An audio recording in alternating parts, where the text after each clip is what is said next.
Welcome to the Mad in America podcast, your source for science, psychiatry, and social justice. So hello, readers. My name is Jessica. I'm a writer here at Mad in America, and today I'm excited to be talking with Jonathan Raskin. Jonathan is a professor in the Department of Psychology at the State University of New York at New Paltz, where he serves as department chair and teaches classes in psychology and counselor education. Dr. Raskin's research is focused on constructivist, meaning-based approaches in psychology and counseling. He recently authored a textbook titled Abnormal Psychology: Contrasting Perspectives. So welcome, Jonathan. I'm very excited to have you. Is there anything else you want to add for our readers before we get started? No, not at all. But thank you for inviting me to do this. All right, I'm excited to have you. All right, so let's get started. So what made you interested in working on alternative diagnostics for use in psychotherapy? Yeah, that's a good question. I've always been interested in how people make meaning, and diagnostic systems are actually the way that mental health professionals make meaning of their clients' experiences. So to me, all diagnostic systems are meaningful systems for making sense of the problems that our clients come to us seeking help for. Yeah, absolutely. Thank you. So you take a constructivist approach. Can you break down what that means for us and how it applies to this issue of diagnosing? Sure. There are many theories, I think, that fall under the banner of constructivism, but most broadly speaking, constructivism focuses on how people, both individually and in conjunction with one another in more social kind of configurations, construct understandings of themselves and the world, and then they use those constructions to guide their lives. So to me, constructivism seems like an excellent theoretical approach to use in understanding diagnosis, because each diagnostic approach can be viewed as a constructed meaning system for understanding and conceptualizing client concerns. So several alternative systems have been promoted in recent years, such as Wrapup, the Power Threat Meaning Framework, RDoC, CSM. What are your thoughts on these alternatives? Yeah, I think they're all interesting in their own ways. Let me talk about a few of them a little bit. So I'll start with Wrapup. That's the hierarchical taxonomy of psychopathology. And it's a dimensional approach that tries to address the problem of comorbidity that afflicts DSM categories. And comorbidity is a confusing issue to people. When disorders are comorbid, they're diagnosed at the same time. And one of the problems is that a lot of the DSM diagnoses are comorbid with one another. And if you have too much comorbidity, the question that arises is, are the categories that we've constructed really distinct from one another? And Wrapup thinks that comorbidity should be embraced more than rejected, in the sense that they say, yes, these DSM categories cluster together, and what we can do is we can group each of them under these broader spectra. And so the Wrapup system comes up with 6 spectra dimensions that it uses, and then it says the disorders would reside under there. And ultimately, it feels that DSM disorders might be discardable. But for the time being, it keeps them, but it says they're really these comorbid overlapping categories underneath these higher level 6 distinct spectra. And they see this as a simpler approach because you can divide people's problems into how they score along these 6 different spectra dimensions. It's still very early going. The Wrapup is brand new. I think it has a lot in common with like the Big 5 personality research works. So if you like those, you'll like Wrapup. If you don't like those, you might not be a fan of Wrapup. So that's the Wrapup system. Let me talk a little bit about RDoC, right? RDoC is the research domain criteria system. It's a research initiative at the moment. It's not a diagnostic system yet. They're trying to build a diagnostic system from the ground up. And they're doing that by trying to identify the ways that the brain is designed to function. And then, and only then, will they identify ways that it malfunctions.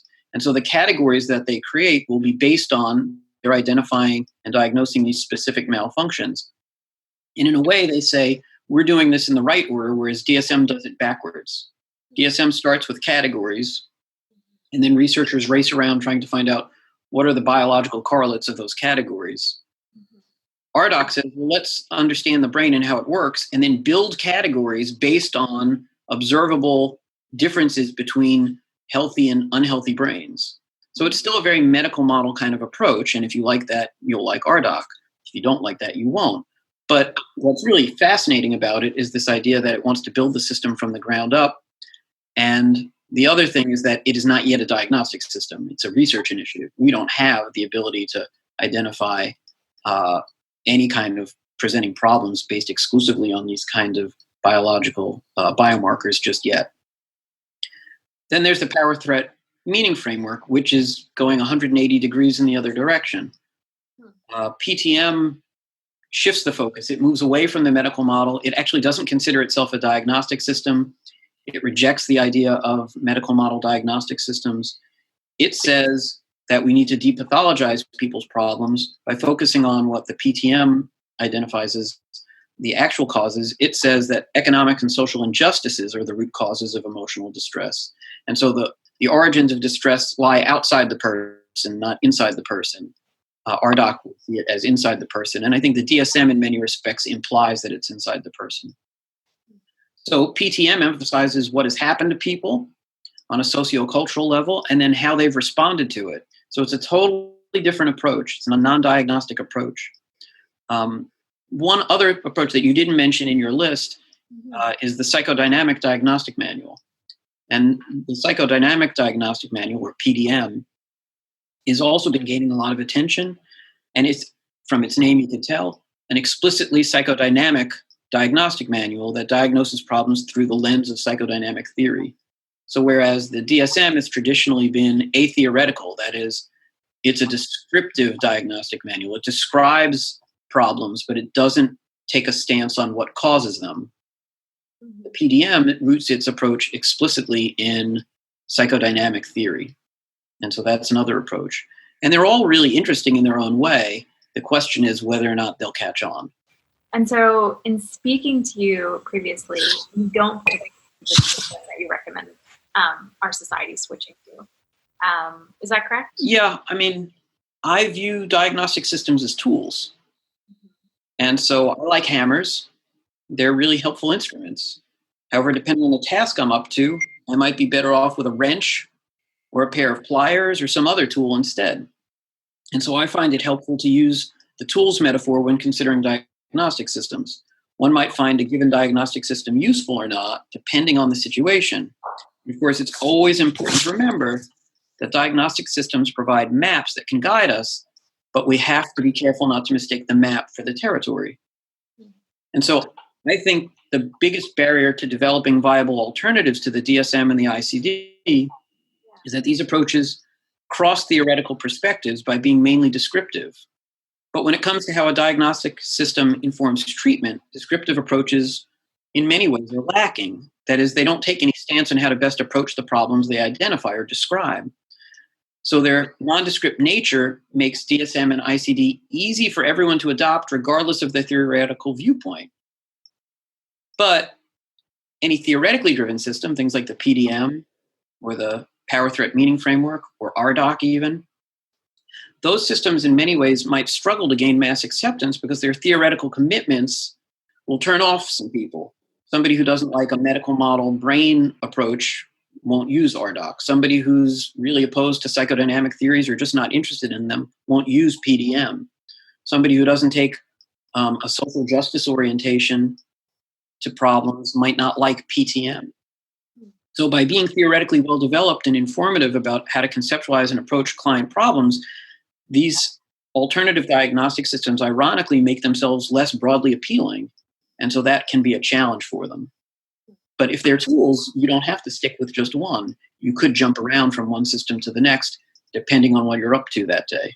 Right, so a multi-system approach, what you're talking about. So what about insurance companies? What do you think an alternative to the DSM system that could be used for insurance purposes and would be based on alternative principles could look like? Yeah, I'm not sure. It's been suggested by a lot of people that a very practical thing we could do is use the DSM-5 V codes, because that might let us identify presenting problems in a less medicalizing and stigmatizing kind of manner. And practically, those codes already exist, but we would need insurers to cover them for clinicians to begin using them. I think one of the reasons they don't get used is that insurance companies don't cover V code diagnoses. Beyond that, I'm not sure because, as I was describing a minute ago, I think theoretically coherent systems might prove to be more helpful to clinicians in a practical, everyday manner, but they're less likely to be appreciated and used across clinicians of different theoretical orientations. So that's the challenge, being theoretically kind of consistent and pure and developing something that a smaller group of people might like to use, and having something that would cut across all theoretical orientations, be more descriptive, but potentially less clinically useful, but would help grease the wheels of insurance. So can you talk more about the importance of including service users and people with lived experiences in the development of any future alternatives? Sure. I think it's very important to listen to service users because they're the ones impacted by whatever diagnostic system we develop and use. So we really need their feedback, especially if we want to avoid inadvertently harming them. Perfect. And what do you think how do you think they should be approached in therapy? How do you recommend clinicians approach these topics with people who come to see them? What have you seen? So I think we often draw sort of an artificial line between diagnosis and treatment. And George Kelly was the psychologist who developed personal construct theory. And he used to say that therapists have to continually revise their understandings of clients because clients are always in process and forever changing. And that's why Kelly used the term transitive diagnosis. He said diagnoses should be transitive because they are continually evolving. So given that, regardless of the diagnostic approach that a therapist takes, it seems to me very important for the therapist to not reify the diagnosis made, because I think doing so locks the client in place in a way that can be highly limiting. And that would be true across different diagnostic systems for me. Whichever system somebody's adopting, you have to be careful not to be too literal or reifying about that system. And so, to me, thinking of diagnoses as meaningful constructions, as created understandings that might, for the time being, inform what we're doing is terrific.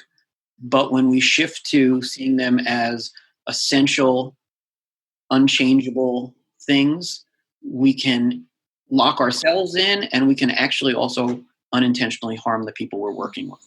So more of a living system, a multi-system. Yeah.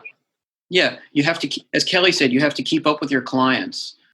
And so they're always in process, and you better keep up with them. Because if you're still using last week's conceptualization and understanding, well, they may have moved on. Yeah, I love that. You're working with a person, not just a diagnosis. Right. Okay, so that's all that I had for us today. Is there anything else that you wanted to add or talk to us about before we wrap up? No, I mean, just that I think this is a growing area that people are expressing interest in. My sense is that a lot of clinicians don't really know much about different alternatives beyond the DSM and the ICD. And so one of the things that I've been interested in recent times is just helping the field have more knowledge, to helping the clinicians out in the field become aware of approaches that they may not know much about. Because my sense is that clinicians are hungry for alternatives, but they don't necessarily know what the alternatives are. And then at the same time, they also feel trapped in the sense that in order for them to get paid, they need to use the DSM. But it doesn't mean, even if the issues of reimbursement haven't been resolved for other systems, it doesn't mean that they can't learn about and begin using these other systems in addition to. Right? It doesn't have to be an either or. And so I've just seen my goal in recent times be to learn more about these diagnostic alternatives myself, and then to help others out in the field learn about them as well. Yeah, absolutely. I think that's really great. Just talking about all of them, just getting the information, even if we don't necessarily prescribe to them or use them. Yeah, having an open discussion and dialogue about them is important. And I think people are very quick to make judgments about which approaches they like or dislike. But I think if you want to develop alternatives, you have to be open-minded and be willing to talk with people who might be developing alternatives that are very different from what you yourself might develop. And appreciate that each alternative may have advantages to it as well as disadvantages. Well, I'm excited to see these theories evolve and to see how the field continues this conversation. And I'm glad that you're a part of that. Your textbook compares, or doesn't compare, but it just lays out the alternative. Yeah, one of the things that I was very excited to do in the book was to present alternative perspectives across both diagnosis and treatment interventions. And so in the diagnosis chapter, I talk about RDoC, I talk about HiTOP, I talk about the PTM framework, because I think it's important for students in the field to learn about these approaches. And so if we want to disseminate information about them, we have to cover them in the places where students are learning about them. And I also spend a lot of time on DSM and ICD because those are obviously the important, most influential approaches today. So all of them get covered, and they get covered as perspectives.